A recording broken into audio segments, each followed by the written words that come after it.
Hello, ladies and gentlemen. Welcome to the Victor Davis Hanson Show. Victor is the Martin and Neely Anderson Senior Fellow at the Hoover Institution and the Wayne and Marcia Buskey Distinguished Fellow in History at Hillsdale College. He is the owner of a website, The Blade of Perseus. Its address is victorhanson.com. You should be subscribing. I'll tell you why later in this episode. We are talking here on, it's Monday, May 5th, and this particular episode will be up on Tuesday, the 6th. Lots of stuff going on in the Middle East. We have, some real hijinks in Maine, stripping a Republican representative of the ability to vote.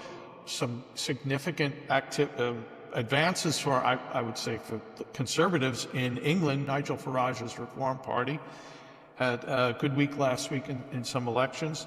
And we have NPR. There's plenty of stuff to talk about. Get Victor's wisdom on today. And we will start with the wisdom getting when we come back from these important messages. We are back with the Victor Davis Hanson Show. I'm Jack Fowler, the man who is lucky enough to ask Victor some questions. So here's a pretty big, right down the plate, swing at it, Victor. The Middle East. We have Israel. The Houthis sent a missile over and hit Israel. America responded with a couple of missiles, and now the Israelis are engaged in dropping some bombs on Yemen. And then we have Donald Trump talking about Iran and how he would like to see Iran's nuclear program dismantled, which was unclear earlier this week where he stood. So, Victor, a big ball of Middle East stuff. Take it away. Yes, his special Mideast envoy, Mr. Stephen Witkoff, excuse me. Yes. Stephen Witkoff has given so many mixed signals, Jack, about 60% enrichment, 70, 80, 90, and I think they need to make this clear that Iran has the 5th largest fossil fuels as defined by gas and oil in the world, and they don't have that large of a population. In other words, they don't need any other source of energy for the rest of their existence. So when they want a nuclear program, it is for one purpose: to enrich uranium up to 90%, to get enough enriched uranium to build 10 or 12 bombs. I don't know how many of those they already have, maybe 1 or 2, and then to put them, find a way to miniaturize them, to put them on Chinese or North Korean supplied missiles, so that they can tell Israel, if you do this or that, we're going to take you out, and then act as crazy as they are. And that's not acting, they are crazy, so that at any moment, to quote the former Prime Minister, Mr. Rafsanjani, they can say, you're a one-bomb state. Everybody knows that. So why are we negotiating with them? We're negotiating with them for a variety of reasons. Number one, the MAGA doctrine is no optional military use of force in the Middle East. That's clear. That's what he ran on. That is the Steve Bannon, Tucker Carlson, you name it, wing. That's what's behind the fight with Pete Hegseth and the people who were removed. They may have been leaking that Pete was under the capture of the neoconservatives. There are no neoconservatives. I don't know anymore. They don't exist, in the sense that they want to nation build and slay dragons all over the world. But nevertheless, that's the problem, number one. Number two, Donald Trump does want to be a Nobel laureate. I don't mean that in a deprecatory fashion at all. He's done enormous things already with the Ukraine war. We're closer than any moment in the Biden administration. He would like to be the person who denuclearizes Iran. The problem is that the people he's dealing with make Vladimir Putin look rational. They're crazy. And he knows that right now, in this window, at this moment, he has more leverage than any other president has had in the half century into which these fanatics came into power. There is no Assad Arab receptacle for their terrorist money and arms to disperse. There is no Hezbollah to speak of for another year, maybe. There is no Hamas. They're in the tunnels. And the Houthis may send a missile, but they are scattered. And Iran has no air defenses. Israel proved that to the world. So if Donald Trump wants to take out its nuclear facilities, he can do it with minimal risk. So can Israel. That's a lot of pressure. So he thinks that he's going to tell them This is your last chance over the next couple of months. You can negotiate a deal with us, and you will get to keep your regime. But we do not want you to send money to the Middle East, all of your tentacles. No, they're cut off. And I just don't believe they're ever going to do that. That's their reason to be. And they're very unpopular. So now the question is maximum pressure. Are you going to keep pressuring them and pressuring them? They have power outages, they have minority resistance, they have popular pushback, but none of that in the past 50 years, even the Green Revolution that Obama basically ignored or wanted to fail, they've never been able to overthrow that government because it runs by terror. And I don't think they will be able to. So sometime at the end of the year, one of two things will happen. They will feel the squeeze so much that they will try to cut a deal, and if they do cut a deal, I can guarantee you they will break the deal in some manner or other. That's who they are. Or Donald Trump will do one of three things. He will tell the Israelis, whatever's in your interest, go ahead and do it, and we will keep the Chinese and the Russians out, and the North Koreans. You can do what you want. Or he will join a joint force with Israel. That'll be a little tricky if he does that. Or he will just do it himself. And we kind of see that, Jack, with the Houthi reply. Israel's going to reply, and we are going to reply, but they're not joint operations. They're separate. And I don't know quite, I think the Houthis' status is more like Hamas. They're burrowed deep, they're disconnected, but they don't have a big command and control center and one big depot. They've scattered everything everywhere, and they're getting down to a small number of weapons. But the idea that this hypersonic missile, and they bragged about it, they said it was a hypersonic missile, and they said they were able to shut down the Ben Gurion airport, and they did for a few hours, and they said they'll do it again. No nation, no sovereign nation, no autonomous nation can have that happen. You can't have an entity say you can't have an airport. That's the whole nexus of travel and commerce. So they're going to have to deal with that. And the only way to deal with the Houthis is cut off the supply of where they're getting these weapons. And they're only getting the weapons from one place, and that is Iran. So you either have to deal with removing the regime in Iran or destroying all of their depots and their ability to make these missiles. That's where we are. And Donald Trump's going to have a problem within the MAGA rank. I wrote that article in New Criterion when he assumed office about the contradictions in MAGA between being a Jacksonian and a neo-isolation, a Buchananite or a Ron Paulite. And that's a lot of people, but he proved in the first administration, when he bombed the proverbial blank out of ISIS, when he killed Mr. Baghdadi, when he got rid of Soleimani, when he wiped out the Wagner Group, that he is perfectly capable of retaliatory, responsive strikes to ensure U.S. deterrence. And I think that's what he'll do. I think he'll negotiate all summer long, and at some point it'll dawn on him that they're playing him. And then he will then bring in his commanders and say, what is the feasibility? And they'll say, if you're ever going to do this, this is the year to do it.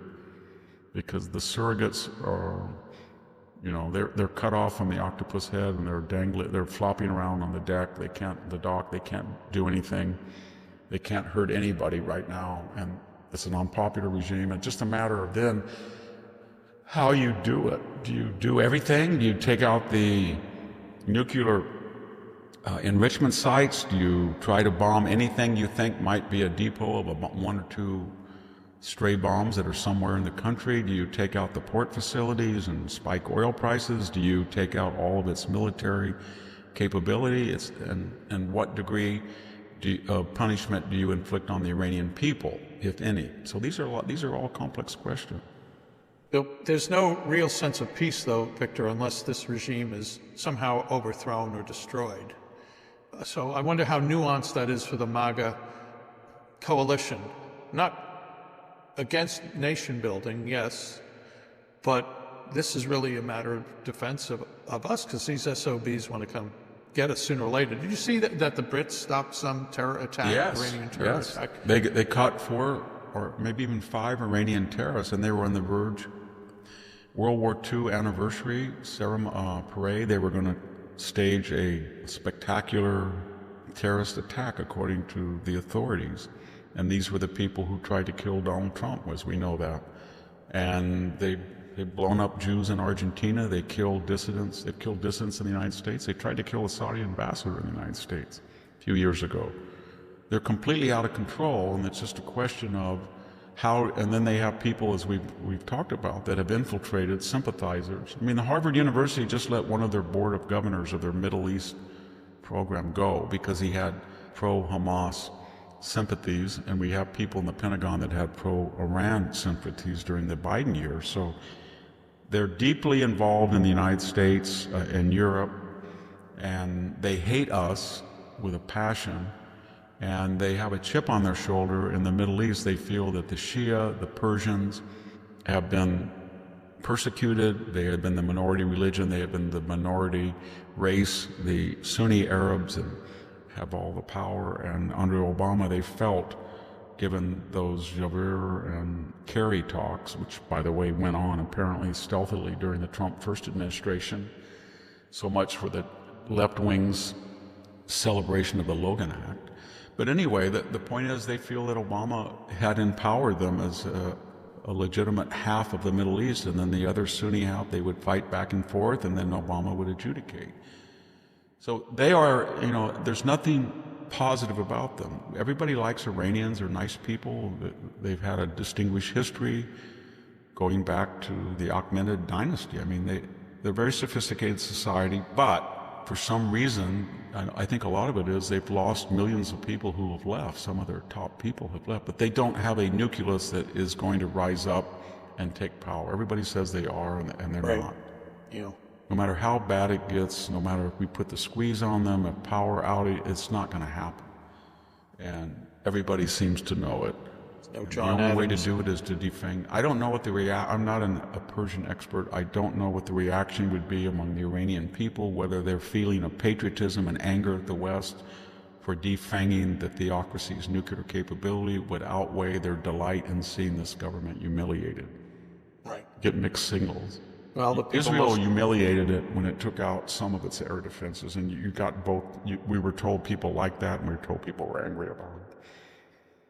Victor, since I mentioned Britain, let's stick with Britain. There were local elections last week, and Nigel Farage, who founded UKIP, along with Dan Hannan, kind of like a left-right, little highbrow, well, I don't want to call Nigel Farage lowbrow, but he certainly has the common touch. Guy survived an airplane crash also. He's a remarkable guy. Anyway, his Reform Party made huge local gains in local elections, took over a number of municipalities, coming at the expense mostly of the British Tory government, but also at the expense of Labour. So they are running. Reform is now in charge of some cities, and Farage came out today with some comments about how they are going to stop this practice of just taking over hotels and putting these. Are they illegal immigrants in England? I don't know. I'll call them that. Yes, there are. Destroying these cities and destroying England, I think. So anyway, it's a interesting turn of events there. I don't know that it's particularly surprising, but what are your thoughts about Farage and what he's done here with Reform? Well, I think a lot of these conservative parties that have been in the wilderness they're very enthused about Donald Trump. Not just that he was elected, but it's electrifying if you read some of the European newspapers when they look at the border, because they imagine themselves in a similar position. They have been told for years that you either, in the globalized world of Klaus Schwab, etc., in the UN, you don't enforce a border. That's a 19th century relic. Or they have been told that they cannot really control borders. Fences are inadequate, which is a lie, or a wall. Or they have been told that it's not good, that they have a failing. Europeans are about 1.4 in their fertility rate, and therefore they need the people. Elon Musk has been very eloquent. He's absolutely right, and he's the most candid, that when we try to find an answer for the inexplicable, why would Joe Biden let 12 million people in without any audit at the same time they were harassing Americans in 2021 for not having the Moderna, the Pfizer vaccination, or they were drumming people out of the military, some of our best soldiers, and yet you were letting these people come right across the border with no audit, no measles audit, nothing. And the answer was they wanted constituents. They wanted constituents for big government. They wanted to swell people dependent on social welfare. They wanted mail-in and early voters. And the same is true, I think, in Europe. They want cheap labor, but they also want the classic constituency for left-wing redistribution, big government. So my point is, they look at Trump and they say, he actually kind of solved the problem, and it is solvable. And he's kind of empowered people in Poland, but especially in Hungary, the Czech Republic, Romania, and now in Britain. And Farage is sort of like the alternative for Deutschland in the sense that he's beyond the pale as far as conservatives. The conservatives in if everybody looks at the European political system, it is one step to the left. So their liberal or Labor Party is like AOC, the extreme wing. Our Democratic Party, the old Democrat, is their conservative party. And what they call fascist right-wing, beyond the pale right-wing is sort of just mainstream MAGA. And I think and so they can't stand that. Their whole European project has about 7 things that you can't question. You cannot question overregulation. You cannot question big deficits. You cannot question transgenderism. You can't question climate change. You cannot question open borders. To do any of that makes you a right-wing fascist Hitler. And they're trying to, as you saw with the AFD, they won't even let them form a political party alliance with some of the conservatives. Conservatives don't like him. And the same thing with Farage. He's considered taboo. But the problem they're having is that Europe doesn't work and Britain doesn't work. And when I say that, I just look at, I don't get any delight out of it. I would love them to be prosperous and strong like they have been. But when you look at their fertility rate at 1.4 something, and then you look at their GDP, Germany's been flat for 2 years. The EU is anemic. And then you look at their wind and solar and their Green New Deal, and you look what's happened in Spain and Portugal with these massive outings. You look at the price of energy in Germany is 4 times what it is in the United States in most places. And then you look at the borders. When you're getting up in some of these countries, 15, 16, 17% of people not born in your country. And unlike the United States, it seems to integrate, intermarry, and assimilate people much easier. And we're having a problem with it. You go to Germany and you go to areas of Berlin, it looks like the Middle East. If you go to areas of outside Rotterdam or outside Paris, those outer boroughs, it's the same thing. And these people are coming over there not because they want to be French or German or British. They feel that Westerners are rich and leisured and decadent. And they want to come over and, through demographics, become the dominant force and institutionalize Islam. And they hate European tradition. And they're going to try to do through demography what arms could not. And that's just a fact. And so there's people in these countries that say, not on my watch, I'm going to stop this. Just like Trump in, mutatis mutandis with different conditions. Trump is saying the same thing. And they're energized by Trump because he seems to be successful.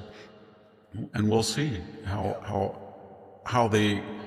as this populist backlash rises, the more that they go after Farage, or more they go after the Romanian conservatives, or the more they go after the AFD, it's going to it's like heating up the kettle and not letting the steam out. It's going to get more and more and more. If they were wise, they would let these people participate in the main body politic. They would tell the media, don't demonize them. They're not Hitler. They have legitimate gripes that represent a majority of the population, but they're not going to do that.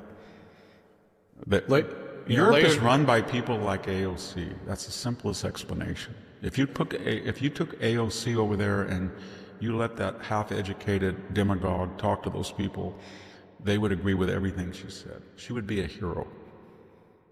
Maybe she is.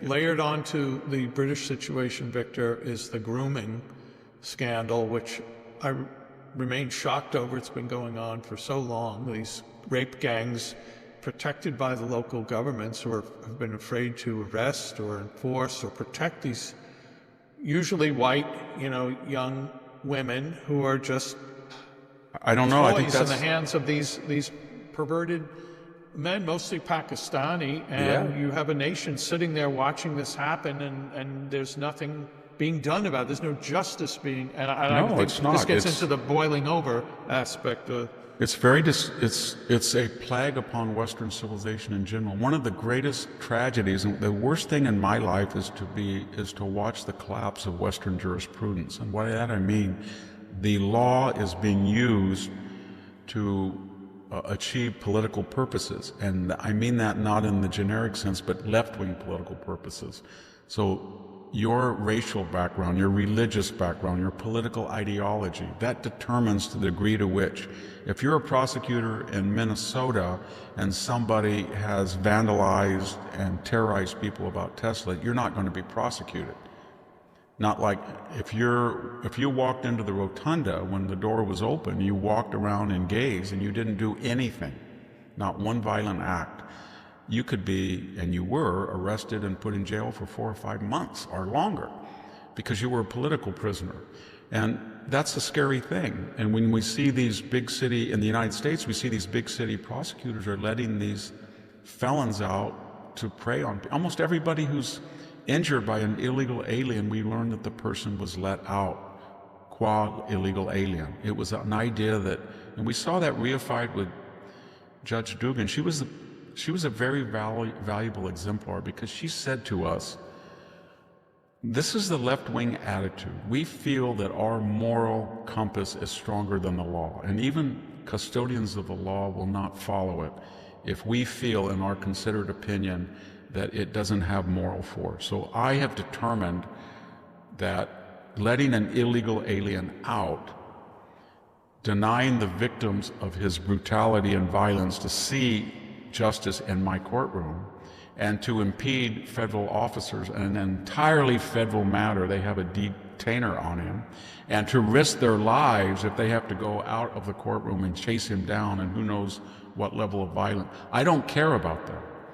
I'm going to break all those statutes and protocols. And that's what's wrong with the law. We saw it with Alvin Bragg and Fannie Willis and Jack Smith and Letitia James and Judge Engoron. We saw it with the two-faced treatment of Donald Trump's documents versus Joe Biden's documents. We've seen it everywhere in Europe, the way they have never said to a...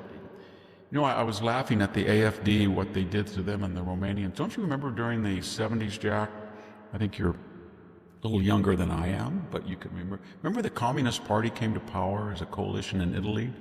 And these communist parties were open. Nobody ever outlawed the Communist Party. They were the direct descendants of a communist party that at one time controlled the Soviet Union and China, that was responsible between the two of them 100 million deaths. And no European said, we're going to outlaw the Communist Party, even though we were in a Cold War with the Soviet Union, and we knew that communist parties in Europe, when they came to power, leaked and tried to pass information to our existential enemy. Even in the 80s, the French Communist Party had a noticeable representation in the and parliament. so the left has taken the law and they have used it in lieu of popular support to destroy their enemies. They can't win. And in the United States, the Democratic Party has decided the following. We stand for biological men and women's sports, and there's no support. We stand for an open border, there's no support. We stand against all deportations, and there's no support. We stand for decriminalizing the law, there's no support.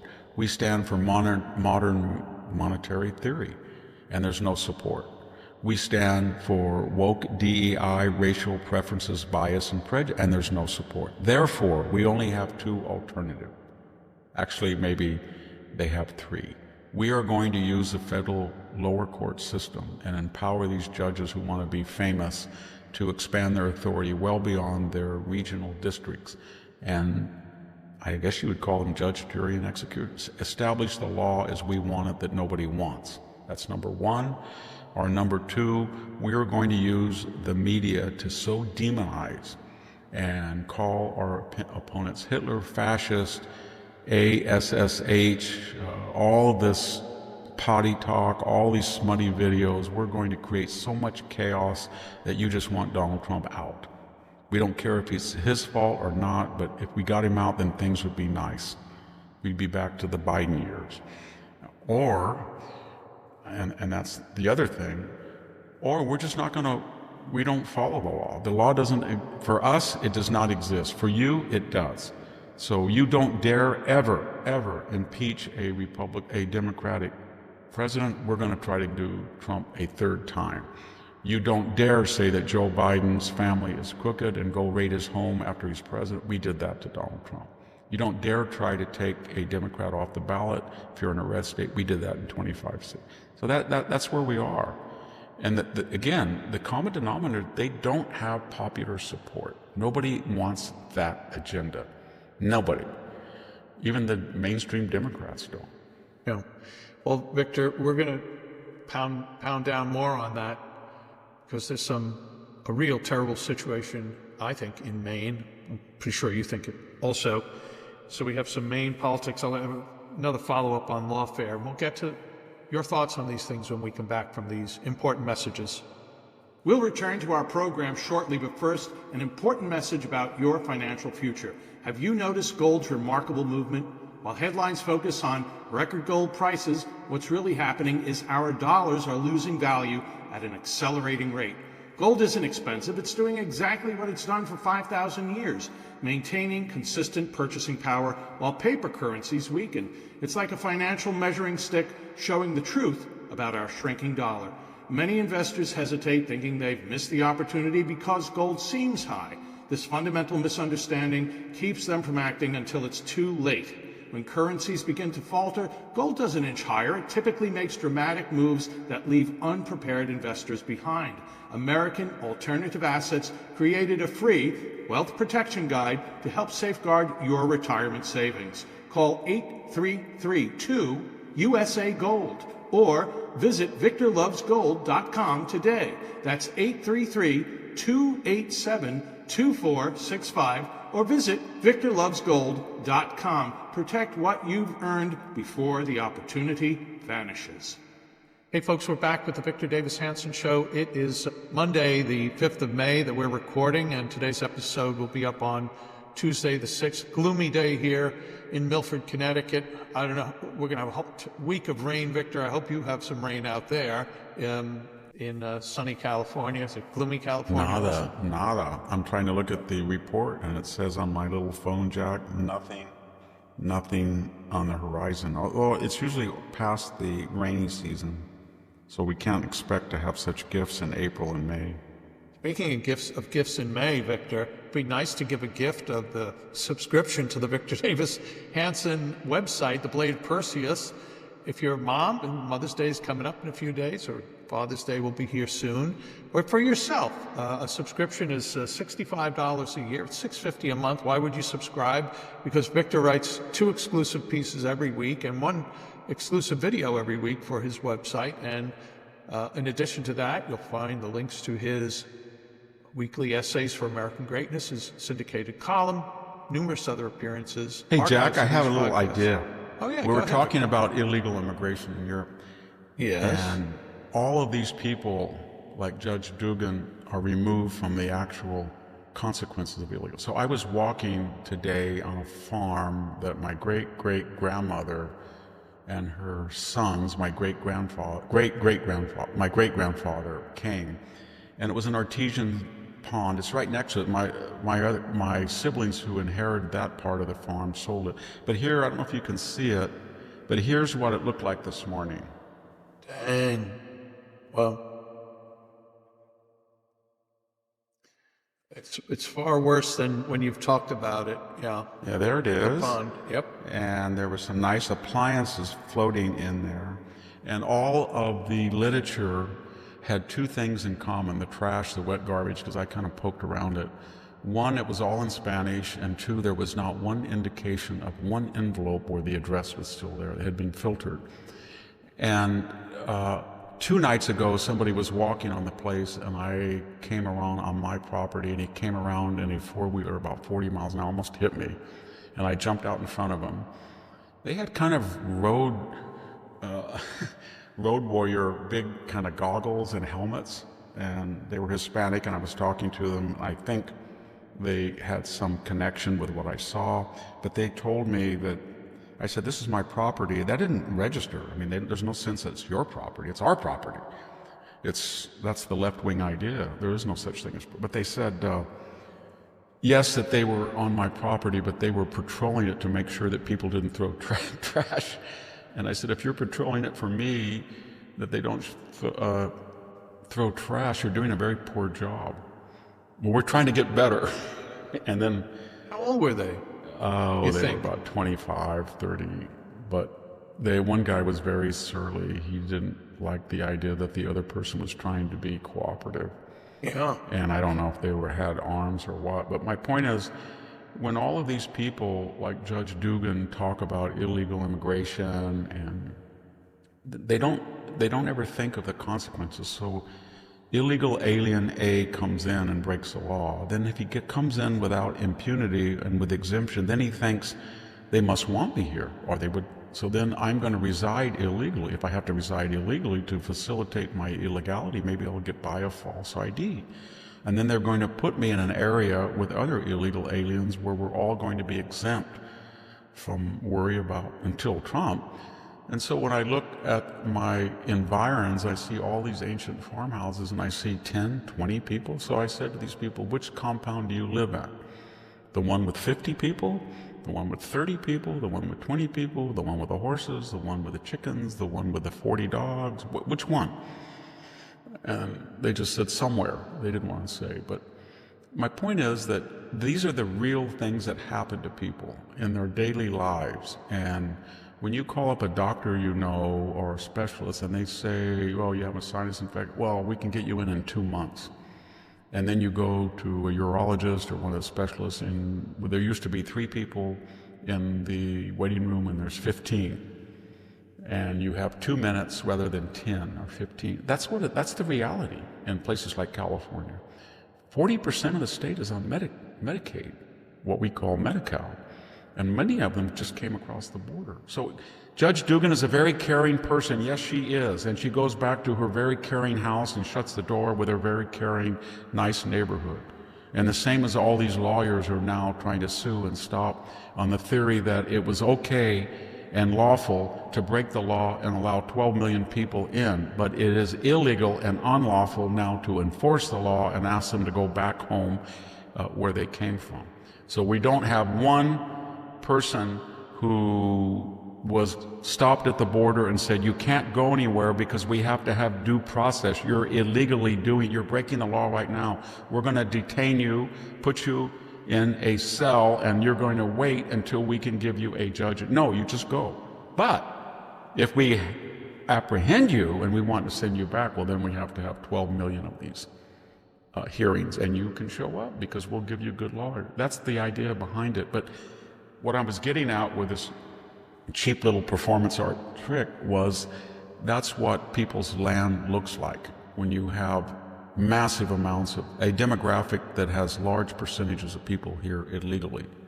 Yeah, they have the idea that, you know what, there's 10 or 12 of us here, we only have one garbage can we have to pay for. They do one of two things.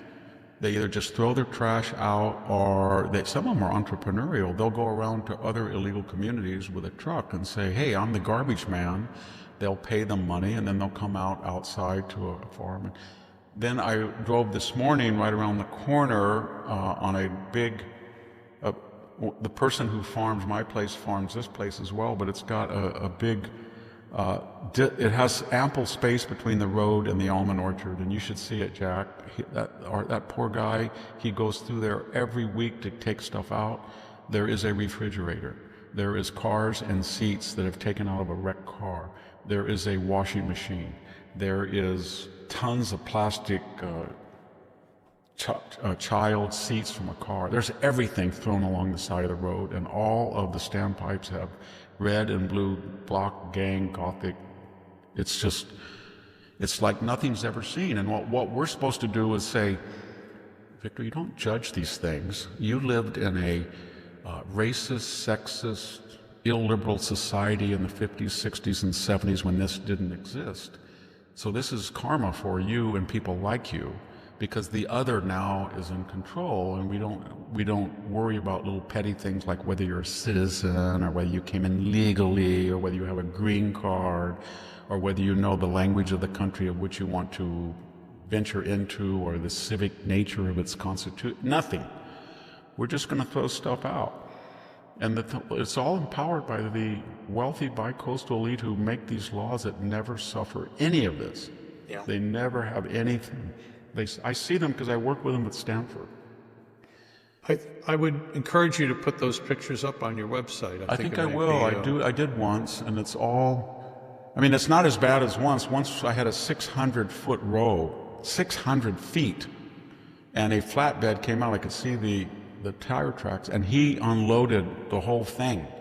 600 feet of light bulbs, neon bulbs, used paint cans, wet garbage. There was some kind of dead from a chicken ranch, dead chickens, everything. And he just threw it in between the vineyard. And when I called the sheriff, I think I mentioned this, the sheriff said, "You got a problem, Mr. Hanson, because you didn't see the person do it. And all of this is toxic. And California environmental law says you've got to get rid of it. And you can only get rid of it by calling a licensed environmental person. Otherwise, you're going to be cited for suspicion of dumping all of your own trash here in your vineyard." I said, yes, I would dump my own trash in my own vineyard. And so I had to dispose of it myself, and I filtered through it for about, 6 months and tried to put stuff in the bin that was dumped. But they wanted me to cart it all the way to a hazardous waste dump. And that time, because the person who dumped it was a carrier, he didn't care about sifting through it. Maybe he told the people he was legit. So there were names and addresses there, Jack, and I gave them to the law enforcement officer. And he just said, "I'm not going to do that. I'm not going to go to these people's homes." So that's where you are. And it's so funny about the left. All of this goes up against their cherished. If you notice about the cherished thing about the left, they always told us that one of the canons of liberalism was ecology and environmentalism. And yet they judge environmentalism not by the act itself or the desecration of the environment.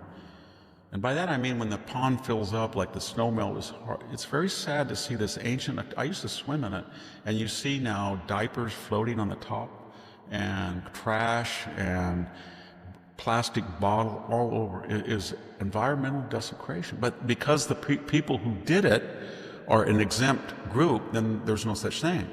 It's kind of like transgenderism. We always thought female sports were going to catch up and get equity and parity and inclusion and diversity with male sports.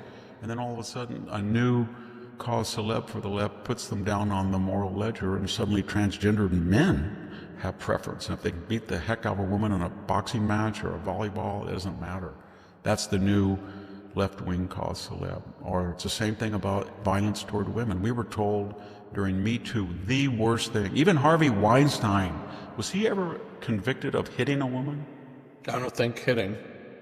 Sexual assault, maybe. Right. Yes, but I don't know if he actually beat up a woman. But we've had all these incidents of men hitting women. The second husband of the United States. Yes, Doug Henry. There was two people who said that he slapped a woman.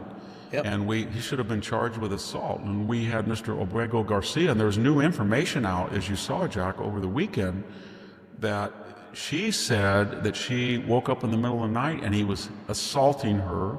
He assaulted the children. He put them in danger. She was afraid, she said, that he would kill her and no one would care. And she was afraid of his family. And nobody cares. And so suddenly the women, after the Me Too problem, and then we saw the person in Judge Dugan, I think his name was Flores Ruiz, and he didn't like the music, so he beat up his roommate 30 times, and he beat up his girlfriend, the roommate's girlfriend, and he beat up the peacemaker that was trying to separate them. And Judge Dugan, who must be a feminist, says, I don't really care that he beat up a woman. He's a new cause celeb, and illegal aliens under the Trump administration now have a higher moral score than women who get beat up. So that's my cause, and I don't care about the other causes. Well, It's really weird how they do this. If Luigi, whatever his last name is, Mangione. she may have let him Mangione, out. you're an Italian. Come on. Yeah. What if he was in her court? Would she have not let him out the side door too? I mean, why I not? wonder if she has her ticket to the comic opera about his life that's being played in San So that's, Francisco. Victor, this happened 4-5 months ago, right? The murder happened, maybe, and already the art community, the left-wing art community of the United States has some musical about this. Yeah, he killed a man who was born from the lower middle class, worked himself up, had 2 children, orphaned them, and no one cares on the left. He's a hero. Just like we had, same thing with Elon Musk had a tweet. I don't know if it's accurate. I do know that half of it's accurate. Half of it is the Media Research Center, and we know that group. They do good work. Yep. Yeah, 96% of all news coverage was negative of Elon Musk. Elon said that it was the same as the news coverage of Obregón Garcia, which was positive. 96% positive, yes. I couldn't find whether that was true, so I can't make that statement. But I do know that I did do Google searches when I read that, and every single thing, when I said Obregón Garcia, I wrote Obregón Garcia, wife beater, Obregón Garcia, assaulter, illegal. I used every pejorative word, and everything that came up was still positive on Google, given their algorithms. And so here's a man who reinvented, I shouldn't say reinvented the EV industry, saved NASA, saved social media, gives more satellites than all the governments probably in the world put together, and he's demonized. This is a very sick group of people, the left, that are doing these things. They have Can I tell you one thing on morality the or back ethics. end? The back end of this also, Victor, is in New York. There was an article in the New York Post this weekend. The 48th convicted cop killer is having his parole hearing. 47 since 2018, when the laws were changed here. When Andrew Cuomo, who's now running for mayor of New York City, when he was governor, they passed a whole new parole apparatus and filled the parole board with left-wingers. 47 guys who have murdered New York City police officers have been given parole. And some of them have been directly assassinated. It wasn't a gunfight. It was come up behind you in a cop car and blow your brains out. And this is what jurisprudence is. This is the other end of lawfare.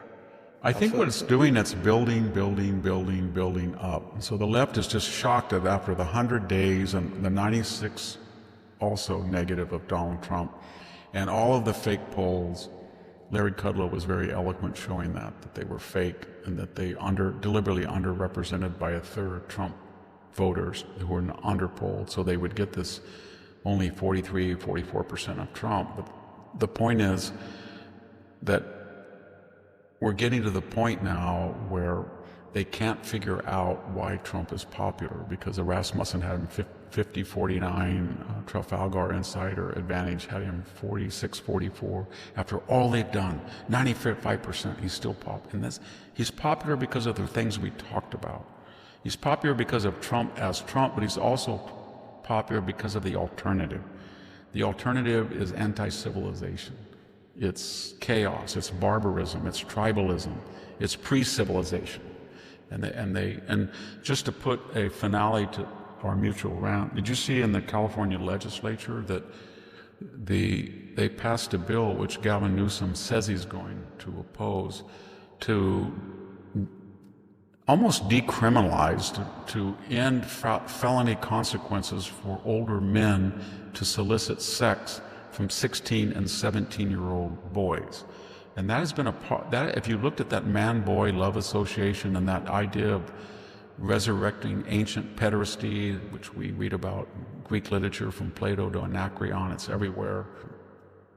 But they really do feel that they're Greek philosophers, and if they cloak their unlawful and amoral desires to have sex with a young boy, I think 16 qualifies for that, and they can cloak it with some type of intellectual rigor or moral philosophizing, then they think they're Socrates or Plato or something, although Socrates never reified his lust. They were all, we were told in Plato, intellectual. But that is really sick. And I thought that the left wing always said, we're here for the children. That's what Hillary said. That's what Nancy Pelosi said. This is all about the children. We're here to protect kids. Yeah, we're here to protect kids. That's what the sex traffickers are there for. They're there for the children also. Yeah. So do you really believe that a grown man who drives in his car and drives down somewhere in West Hollywood and sees a 16-year-old boy walking along and gets out of his car and walks up to him and offers him $200, that he's worried about his moral education? Is that what it is? Pederasty? Is that what it is? Victor, before we get to our last break, you were about that bill you were talking about.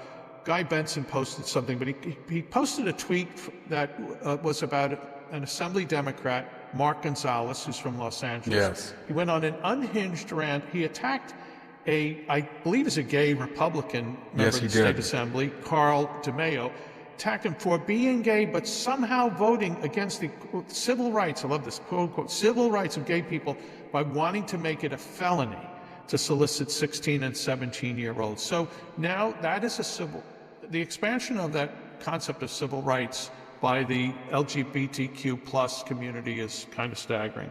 Yeah, I think Guy, who's a very bright and principled person, I think he's trying to say, either explicitly, but I think explicitly and overtly, is that this is not supported by the gay community, who has the same worries about the detrimental effect of sexual intercourse on young people, usually in an asymmetrical fashion, than the heterosexual community. And we would, if it's felonious to go out and pick up a 16-year-old girl and then have sex with her, then it should be the same thing regardless of one's sexual orientation. But Mr. Gonzalez, if you follow his train of thought, follow it through, Jack. He's saying Mr. Smith goes out and he picks up knowingly a 16-year-old boy, and he has sexual congress with this boy, whether he pays him or not, and therefore he should get a misdemeanor slap on the wrist. Most misdemeanors, people, they're just booked and they go home. And sometimes they're not even booked immediately. That's what he's saying should be the penalty. And I think he's saying that gay people, because they're a persecuted minority, he thinks that should get special exemption. But I thought his party cared about the children, and he doesn't, obviously. Well, Victor, I've never seen times like this. Never have seen times like this in my entire life. It's not just that I'm old and cranky, but I've never seen it before. Not even during the craziness of the 60s. We had more terrorism than violent, but not like this. Not this idea that a man can say that he is a woman and then go in a boxing or fencing match and defeat a woman.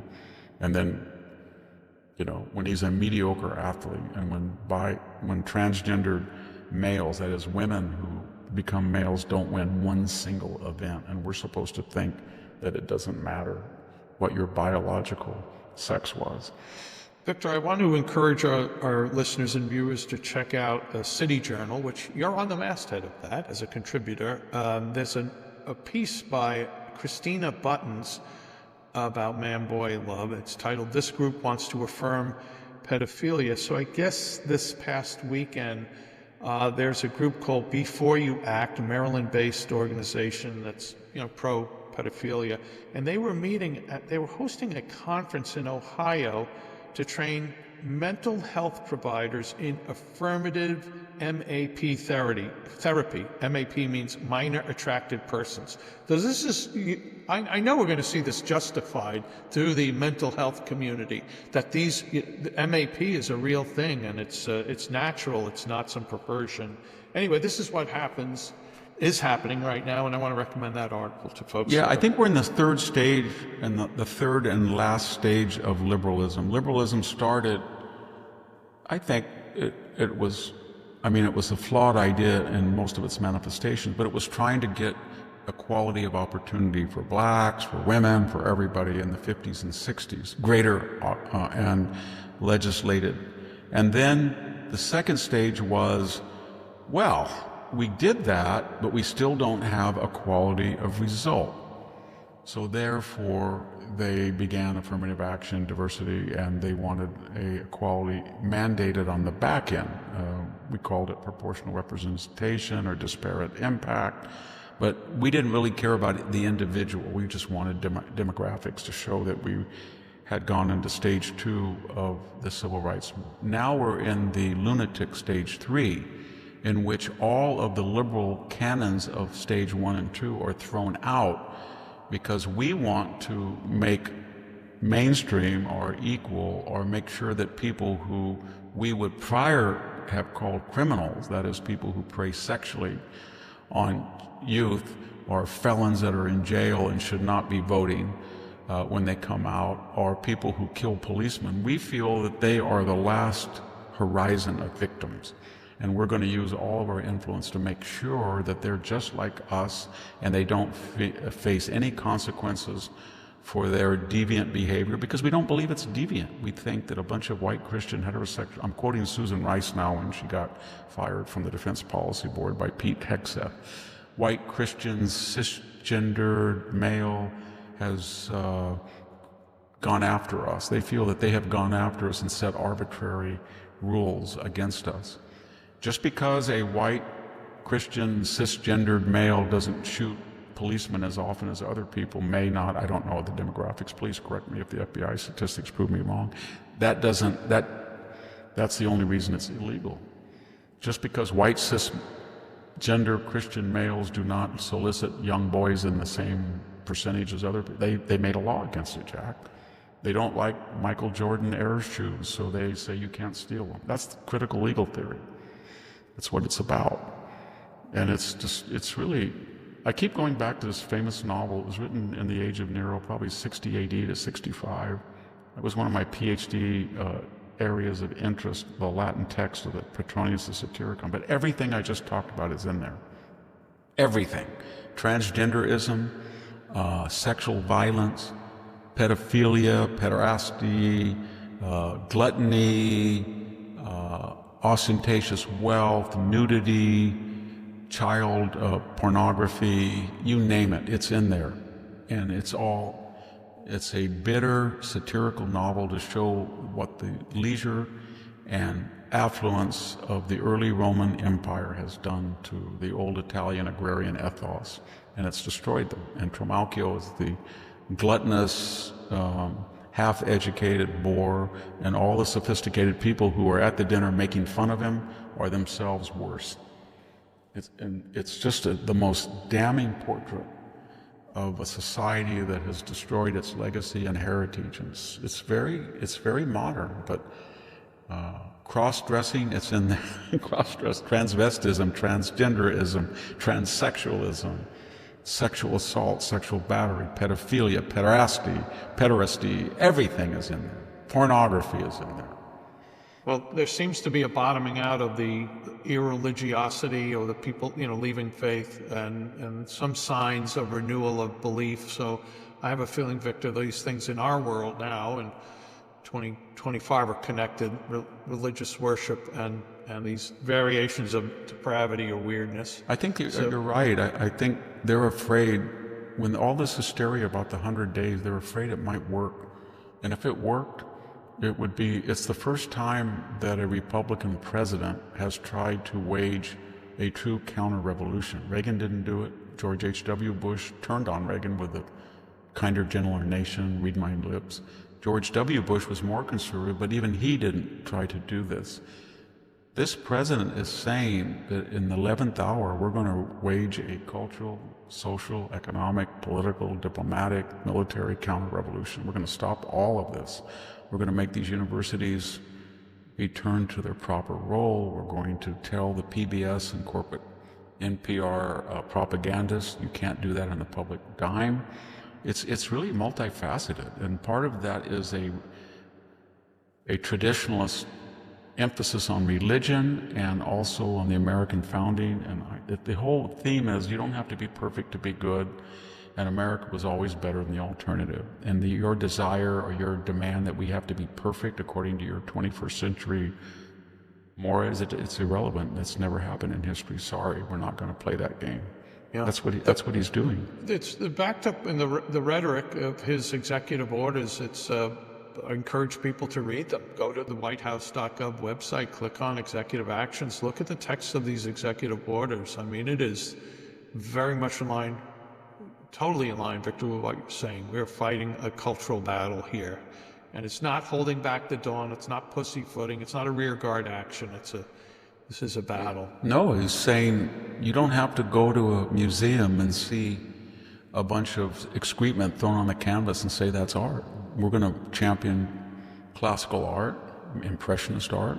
You're not going to have to see a building that looks like a tinker toy and say that's a great piece of architecture. We're going to try to bring back appreciation for neoclassical architecture, sculpture. We've talked about that before with Sabin Howard, Yeah, and we're trying to do this all across the board. Great literature, and same religious thing with liberty. He just put he religious created liberty. Religious Liberty Commission and one after the other. It's really almost breathtaking. And there's a lot of people who want to join this, and that's why they're angry. Is what I'm getting at. The 100 days, they think this guy, I don't know what he's doing, but he's trying to wreck the liberal, progressive, socialist, communist project. And we don't know where he got these ideas, but when he closed the border, when he is re-establishing deterrence, when he is getting people to pump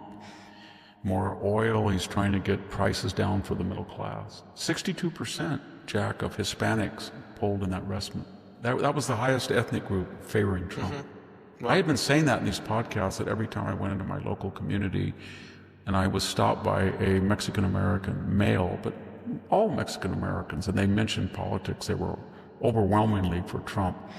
They didn't give a blank about the stock market. They did give a lot of attention to the price of gas, the price of electricity, the regulations, how hard it was for them if they were contractors, the lack of good paying jobs, the crime that of people dumped in their neighborhoods that were illegal, the lack of law enforcement. It was, something's going to happen because the Latino community's leadership is left wing, mostly, at least, yeah, and they don't represent the people that they say they represent. I saw that Sheriff Villanueva, remember him, the Los Angeles sheriff, who was a Democrat. He was kind of, during the early days of COVID, kind of extreme in enforcing those rules, and he was a Democratic stalwart. He's now flipped to the Republican Party. I think he's probably going to run for governor. Well, something. Let us pray. Hey, Victor, we have time for one more topic. I mentioned earlier Maine and some political hijinks going on up there, and it's really much in line with what we've been talking about on this show today. And we're going to get your thoughts on this when we come back from these final important messages. I would like to take a moment to welcome a new sponsor, Vibrance. The ingredients in Vibrance Super C Serum can replace your day creams, night creams, wrinkle creams, neck creams, and even dark spot reducers. Made in USA of the highest quality ingredients, including vitamin C, hyaluronic acid, vitamin B5, and vitamin E, Super C Serum delivers noticeable results. Simplify your skincare routine. Get a healthier complexion and minimize wrinkles and age spots with Vibrance. And if you don't find it better than your current skincare routine, you'll get a full refund. Go to Vibrance.com/Victor and save up to 37% and free shipping. That's Vibrance, Vibrance, Vibrance.com/Victor. I used it for the first time the other day, and it made my skin immediately feel softer and moister. What a difference. We are back with the Victor Davis Hanson Show. Victor, here's a headline: Maine's shocking assault on democracy and free speech. I'll just read this quickly. Talk about tone deaf to what's going on. And remember, 80% of Americans do not like oppose men in women's sports. The Democrat majority in the Maine House of Representatives on a party line vote has stripped Republican Laurel Libby not only of her right to speak on the floor, but of her right to vote in the chamber, leaving her constituents effectively unrepresented. It did this solely to punish Libby, a Republican, for dissenting from the Democrat Party line on transgender athletes in women's and girls' sports. Now, Victor, it seems like Representative Libby has taken this case to the Supreme Court, asking for some emergency action. Thus far, Justice Ketanji Brown Jackson, I guess it's her district, the North New England, has slow-walked the emergency application, sitting on it for 3 days, and then yesterday asking for a response to be filed by next Thursday, which is actually this coming Thursday, blah, blah, blah. So anyway, Victor, tone That's logical, isn't it? She was the one during her confirmation hearing that was asked to define a woman, remember? She said she was unable to define a woman, so maybe she's still confused about that. There was also a survey, did you see it, Jack, about the 9 justices? And it was about those who had the most speech, who talked the most in minutes, and they ranked them. No, I didn't see this. Yeah, Clarence Thomas has the least, I think. Yes, she was. Well, it was kind of gender specific. The 3 most vocal were, she was first, Justice Brown, and then Kagan, and then Comey Barrett, and the men were less talkative. But she was the latest, most recent appointee, but also the loudest in the sense of talking all the time.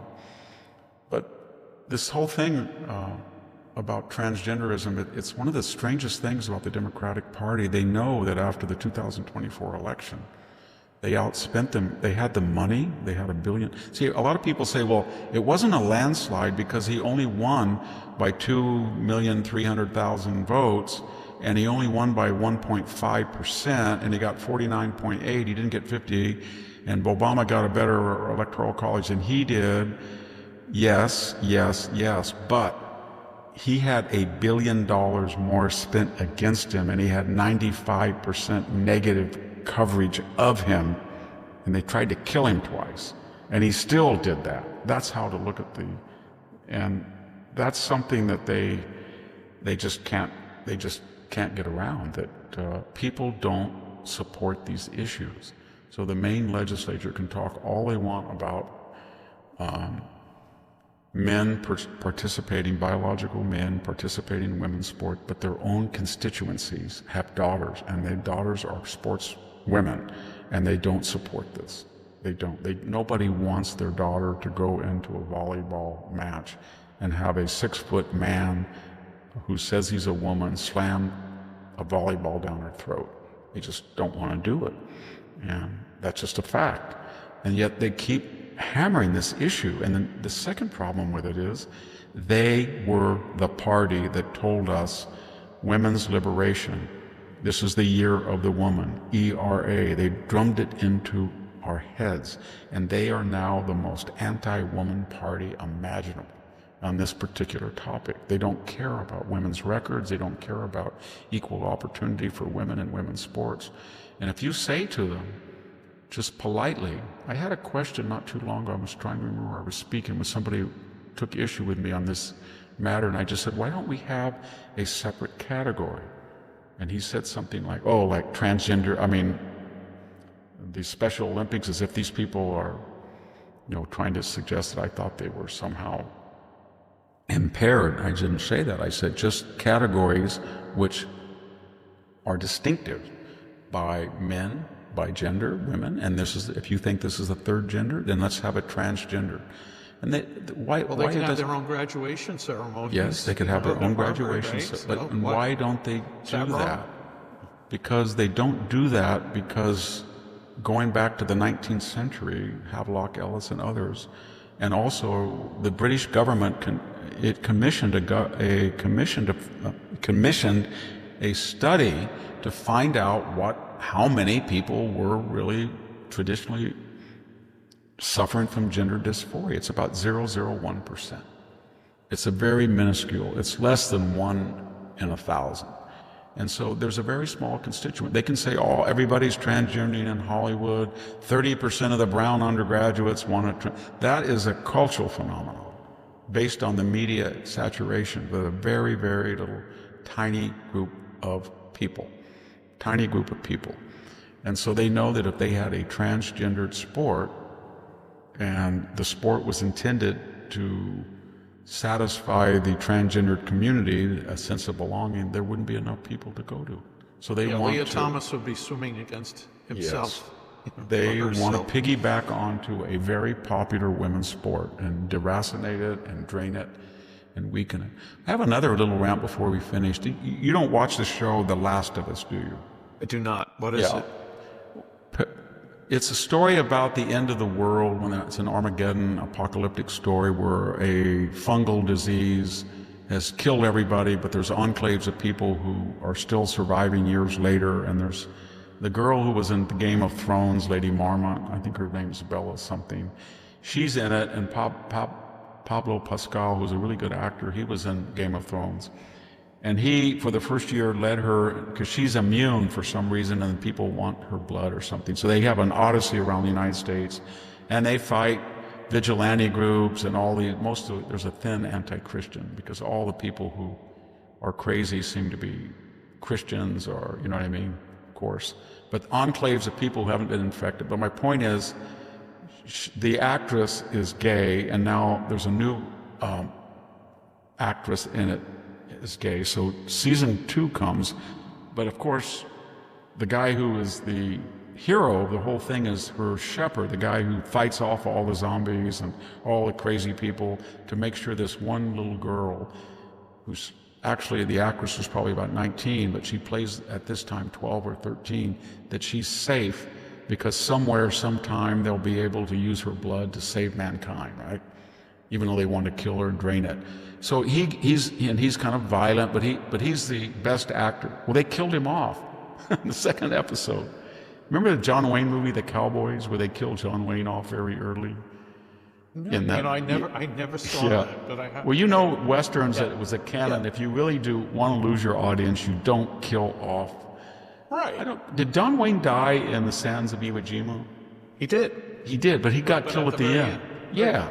Yeah, you don't kill your hero, but they killed him. And then they changed the emphases to her, and then they had a surrogate young girl who's a gay actor. And so they're now trying to revenge the people who killed him, but in this latest episode, they have to have a homosexual love scene, and it is explicit. And they see an ancient pride building with a pride flag that, from years ago. And they had an earlier segment where a guy who was a Mr. Know-It-All, and he had a generator and he was self-sufficient, somebody wandered in and they ended up in bed together. So my point I'm making is that issue now dominates the whole story. And the one thing that people wanted to see is this jack of all trades kind of Renaissance man who is really smart. He kills the zombies, he fights these militias, and he protects this girl. And he develops a very wholesome mentor relationship with her. He's dead now, and he's replaced by a gay woman. And I think in the movie they're 15 or 16, but they're shown in kind of a very explicit sexual congress. Amid all the zombies, they're attacked by zombies, but they go into a warehouse and have sex together, and that is half of the show. And so what I'm getting at is, whether it's the radical gay or radical trans, whatever it is, they want to mainstream this, even though they're a very small segment of the population. And it's almost every perceived enemy of this has to be the cisgendered male patriarch who, he's too toxic masculinity that saves her numerous times. He's got to get it. And who would kill him if you were the screenwriter? Well, you'd have to have a feminist woman who would beat him up and then drive a spike through his head. And that's how she killed him, the hero. And then all of the heroes are either women or gay. It's very strange. I can't watch it anymore because it's lost. It would be like reading the Odyssey and all of a sudden Calypso or Circe killed Odysseus, you know, and just said, "Listen, you toxic man, you ran away from your wife. She's been gone. You haven't been there in 20 years. I'm a dominant feminist hero. And Circe and Calypso did have sex with Odysseus. But you're gonna be, you know, we're gonna be here, and you're no good." Or have him go back, I guess, just when he arrives in Ithaca, and just as he's ready to organize Eumaeus and Telemachus to fight the suitors who are eating the suitor, he gets killed, and then Telemachus becomes gay, and and he has a relationship maybe with one of the suitors or something. I don't know, but it's not the stuff that appeals to a lot of people.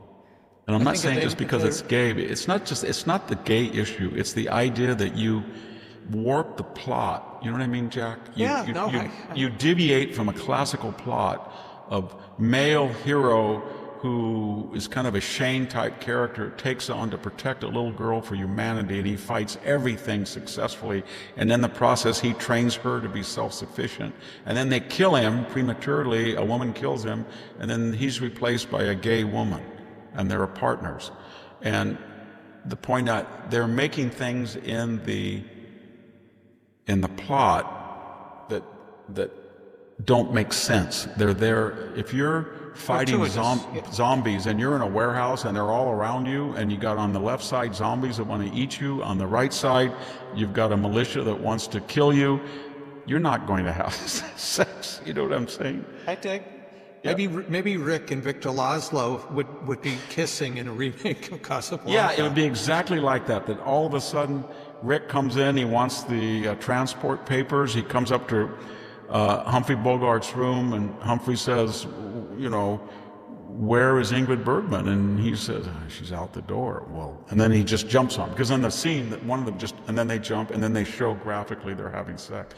What would be the purpose of that other than an agenda, is what I'm saying. Yes. So Last of Us has gone the way of Budweiser and the Target transgendered underwear and all that stuff.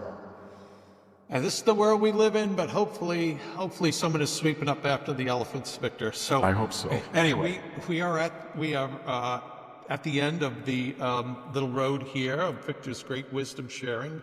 I want to say before I read a final thing that I want to thank people who have written me, and a lot have lately, for Civil Thoughts. That's the free weekly email newsletter I do for the Center for Civil Society, where we are trying to strengthen civil society. And every Friday, Civil Thoughts comes out in your email inbox. It's 14 recommended readings, great pieces I've come across the previous week. Go to civilthoughts.com and sign up.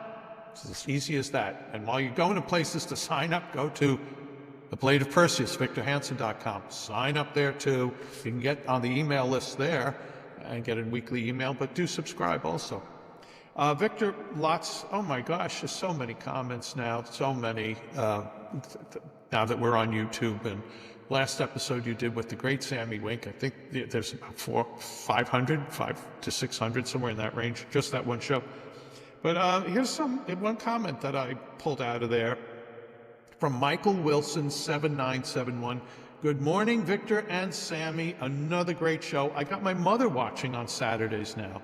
She likes the show and Sammy. She is learning a lot. She needs a different news source than Spectrum News. I especially thank Victor for his wealth of knowledge and for continuing to educate America in a calm, rational, truthful way. Thank you so much. There are so many comments like this. Yeah, very true. Victor, you've been wonderful in Rantio ergo sum. I love it. I'm sure our listeners and viewers do too. Thanks for all the wisdom you shared. Folks, thanks for checking in, no matter what platform you're on. Thanks for watching and listening. And we will be back soon with another episode of the Victor Davis Hanson Show. Bye-bye. Thank you, everybody, for listening and viewing. Thank you.